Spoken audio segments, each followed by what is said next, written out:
Good morning, this is Brian McGlenn with MarineMax and Stuart. Today we are looking at the iconic Boston Whaler 17 Montauk. This is fresh to inventory, model year 2024. Overall, very well appointed, but left a couple options out to give some customization for the owner. Starting here in the back, we do have the upgraded power, the Mercury 115. The boat is sitting on a trailer, which is included. Very popular option here in Florida is the aft stern rail. We leave the bow open. That way it gives you an option to add a trolling motor in the future.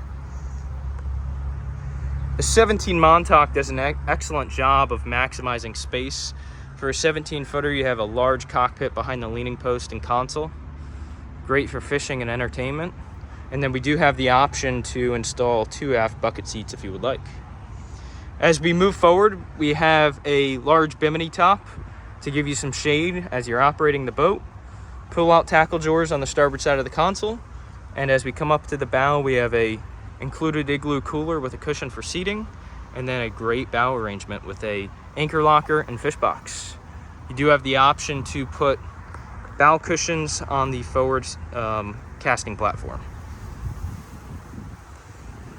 Again, Brian McGlenn with MarineMax Stuart. Would love to show you a little bit more about this boat. Please feel free to give us a call or come visit us, 772-287-4495.